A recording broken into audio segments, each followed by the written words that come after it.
Hello, hi friends, I am Kunal Pasi और मैं आप सभी का स्वागत करता हूं अपने चैनल एम के वर्ल्ड्स डिज़ाइन योर ड्रीम्स में। और आज हम देखने वाले हैं, हम आज कोई भी टूल्स का इंट्रोडक्शन नहीं देखेंगे।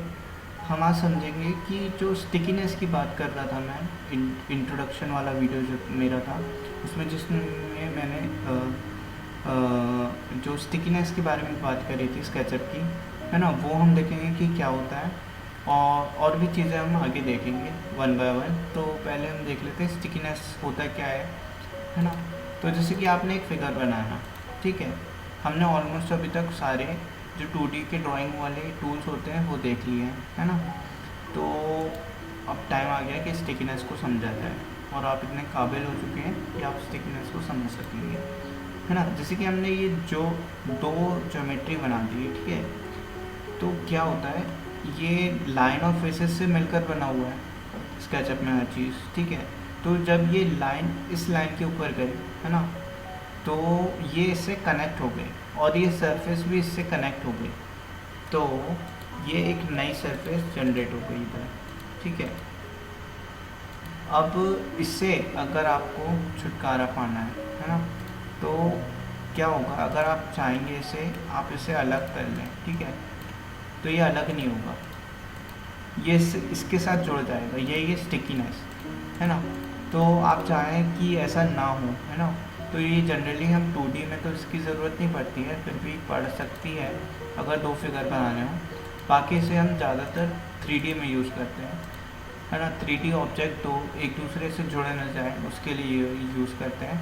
बाकी हम 2D ऑब्जेक्ट के लिए भी इसे यूज़ कर सकते हैं, है ना। तो 2D ऑब्जेक्ट हमने एक, मान लीजिए, सर्कल बना लिया, ठीक है। अभी ये थोड़ा सा पॉलीगन जैसा दिख रहा है, तो इसे हम, इसकी साइड्स को हम बढ़ा लेते हैं कंट्रोल प्रेस दबा के, ठीक है। ये हमने बना लिया।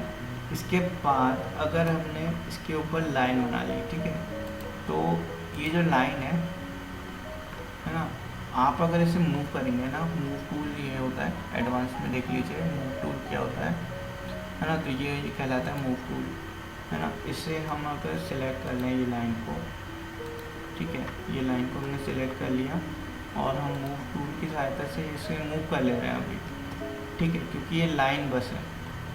पर अगर यहाँ पर ज्योमेट्री होती,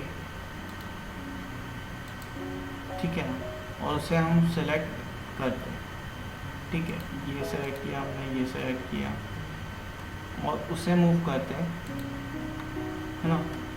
तो ये देखिए लाइन भी इसके साथ में मूव हो रही है। तो ऐसा ना हो तो हम इसके लिए क्या करें, है ना। तो कुछ नहीं, हमें इसे सेलेक्ट टूल लेना है यहाँ से, है ना, और इसे सेलेक्ट करना है, ड्रैग करके, क्लिक करके ड्रैग करेंगे आप, है ना, दबा कर क्लिक को, तो ये सेलेक्ट हो जाएगा। ऐसे या ऐसे कैसे भी कर सकते हैं, ठीक है। तो ये हमने सेलेक्ट कर लिया। अब इसके बाद राइट क्लिक करेंगे हम माउस की और उसमें होगा मेक ग्रुप या मेक कंपोनेंट, है ना। तो हम सबसे पहले देखते हैं मेक ग्रुप। तो अगर आप ग्रुप बना लेंगे तो एक स्पेसिफिक ग्रुप हो गया, ठीक है, ये अपना इसका खुद का ग्रुप हो गया। तो ग्रुप बनाने से क्या होगा, अगर आप इसके ऊपर या इसके बाहर कुछ भी बनाएंगे ना, तो वो इस ग्रुप के अंदर नहीं होगा, ठीक है ना। तो अगर मैं ये रेक्टेंगल को अब मूव करूँगा तो ये आसानी से अलग मूव हो जाएगा, है ना। और ये दूसरे वाले को भी करूँगा, अगर इसके पहले अगर हम कर रहे थे तो ऐसा नहीं हो रहा था, है ना। यही बात है, ठीक है। और ये हो गया, हमने क्या देख लिया, ग्रुप बनाकर हम ऐसा कर सकते हैं।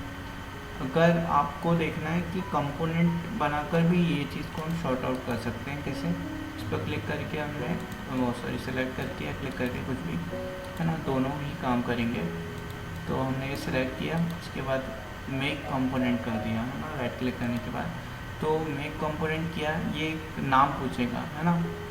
अब इसको करने से क्या फ़ायदा मिलेगा आपको, अगर आपको मॉडल में आइडेंटिकल चीज़ें बहुत बनानी है, आइडेंटिकल चीज़ें मतलब एक जैसी चीज़ें कॉपी करनी है ना, तो आप उससे एक कंपोनेंट बनाइएगा, है ना। और अगर आपको डिफरेंट चीज़ें बनानी है ना, बस आपको स्टिकीनेस को अवॉइड करना है, तो आप उस कंडीशन में क्या करिएगा कि उसे ग्रुप में कन्वर्ट करिएगा, है ना। जैसे कि मैं इसे नाम दे देता हूँ अभी सर्कल, और क्रिएट कर देता हूँ। तो ये सर्कल क्रिएट, तो जैसा आप देख पा रहे होंगे यहाँ पे एक सर्कल का कंपोनेंट क्रिएट हो गया है ना।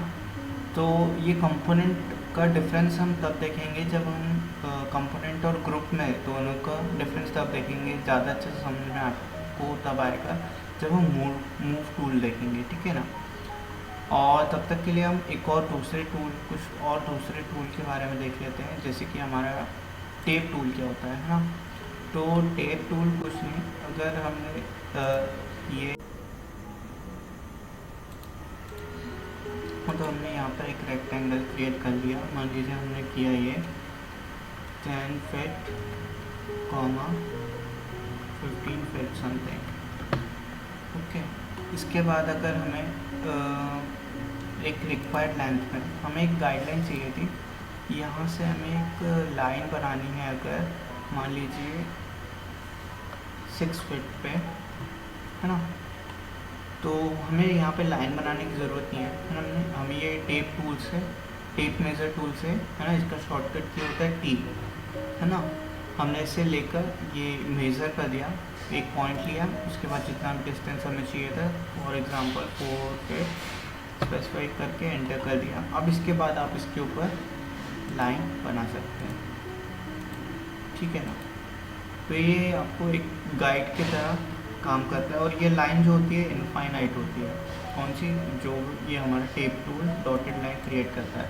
तो आप इसे सेलेक्ट करके डिलीट कर दीजिए जब आपका काम हो जाए, है ना। तो ये गाइडलाइन की तरीके से काम करता है।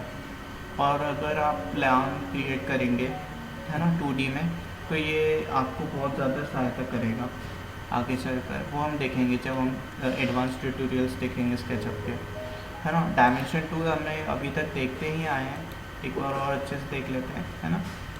ये बस आप इसके एंड पॉइंट्स को सेलेक्ट कीजिए और डायमेंशन बता देगा ये आपको कि ये कितने का है ना।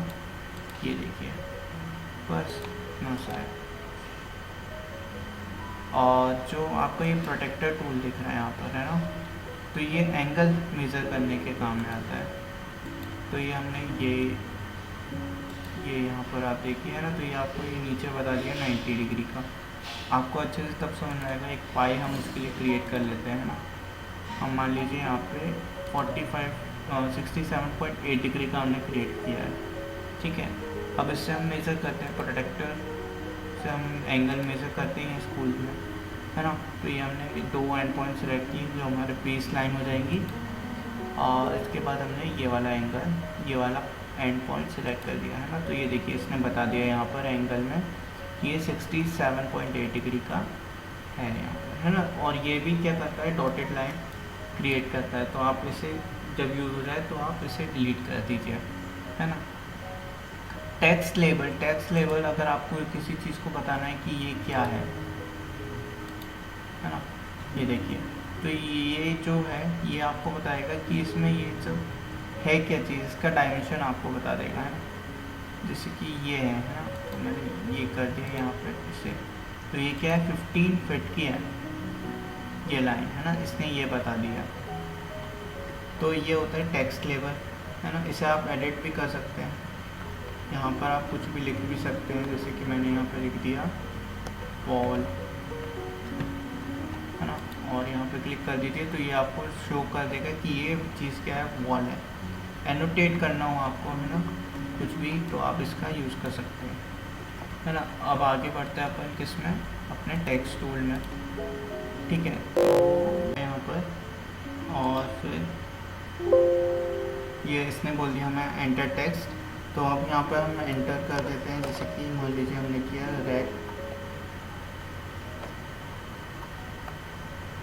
रेक्टेंगल, ठीक है, और इसे हमने प्लेस कर दिया। तो ये आप प्लेस कर सकते हैं, ठीक है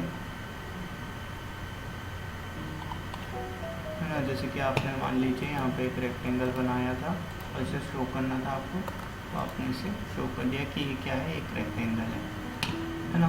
और ये जो होता है ये हमारी एक्सेसेस होती है ना। अगर आपको एक्सेसेस को किसी एंगल पर टिल्ट करना हो तो आप इसकी सहायता से कर सकते हैं। बाकी मैं आपको सजेस्ट करूँगा कि आप ऐसा ना करें, 90 डिग्री पर ही रहने देंगे तो सही रहेगा एक्सेसेस। आज के लिए बस इतना ही, धन्यवाद। अगर आपको मेरी वीडियो पसंद आई हो तो इसे लाइक कीजिए, शेयर कीजिए अपने दोस्तों के साथ में और मेरे चैनल को सब्सक्राइब कीजिए। And thank you, happy learning.